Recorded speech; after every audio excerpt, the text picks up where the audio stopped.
नरेंद्र मोदी के खिलाफ 2024 की चुनावी जंग के लिए कांग्रेस मुद्दे तय करने लगी है। कर्नाटक, राजस्थान के बाद अब कांग्रेस ने मध्य प्रदेश में जाति जनगणना कराने का वादा किया है। जाति जनगणना की मांग सबसे पहले बिहार से उठी थी, जहां कांग्रेस नीतीश और आरजेडी के साथ सत्ता में है। बिहार से उठी आंधी को कांग्रेस ने कर्नाटक, राजस्थान और मध्य प्रदेश में फैला दिया है। ध्यान रहे कि धर्म की राजनीति करने वाली बीजेपी जाति के सवालों पर चुप हो जाती है। जाति जनगणना ना करानी पड़े, इसलिए बीजेपी ने जनगणना भी रोक दी है। मजे की बात यह है कि मनमोहन सिंह की सरकार के दौरान इसी बीजेपी ने जाति जनगणना का समर्थन किया है। आप देख रहे हैं एन एक्सप्लेनर, मैं हूं शिखा यादव।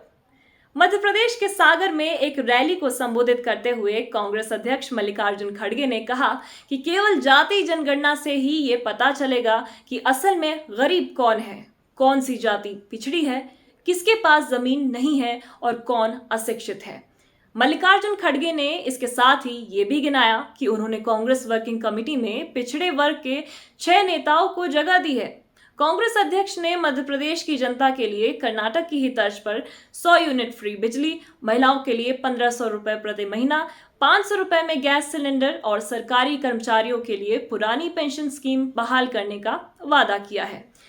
कर्नाटक की तरह ही कांग्रेस मध्य प्रदेश में भी भ्रष्टाचार को लेकर हमलावर है। खड़गे ने कहा कि हमने कर्नाटक में 40% सरकार को उखाड़ फेंका और अब आपकी जिम्मेदारी है कि 50% सरकार को भी उखाड़ फेंके। इसके साथ ही मल्लिकार्जुन खड़गे ने मध्य प्रदेश के सागर में संत रविदास के नाम पर यूनिवर्सिटी खोलने का ऐलान किया। खड़गे की घोषणाओं को देखें तो साफ है कि कांग्रेस का जोर दलित, पिछड़ा और मध्य वर्ग है, और यही वर्ग है जो महंगाई से सबसे ज्यादा परेशान है। जो सिलेंडर मोदी 1100 रुपए में दे रहे हैं, कांग्रेस उसे 500 में देने का वादा कर रही है। याद रखिए कि इस देश में सबसे ज्यादा आबादी ओबीसी की है, लेकिन सरकारी पदों पर ओबीसी की संख्या बेहद कम है। और ये बात राहुल गांधी ने कर्नाटक के कोलार में खुलकर कही थी। उन्होंने कहा था कि केंद्र सरकार में केवल 7% सचिव अन्य पिछड़ी जाति, ओबीसी, अनुसूचित जाति और आदिवासी समुदाय के हैं। राहुल गांधी ने नरेंद्र मोदी को चैलेंज करते हुए 3 मांगे रखी थी। पहली 2011 की जनगणना के आंकड़े सार्वजनिक कर बताइए कि देश में ओबीसी कितने हैं। दूसरी मांग थी कि आरक्षण से 50% कैप हटाइए और तीसरी मांग थी कि अनुसूचित जातियों और आदिवासियों को आबादी के अनुसार आरक्षण दीजिए। अब अगर राहुल गांधी के बयान को देखें तो सचिव के पद पर 3 समुदायों का प्रतिनिधित्व 7% है। तो समझ लीजिए अलग अलग समुदायों का प्रतिनिधित्व कितना है। 10% से भी कम की आबादी वाला सवर्ण 90% आबादी की किस्मत का फैसला करता है।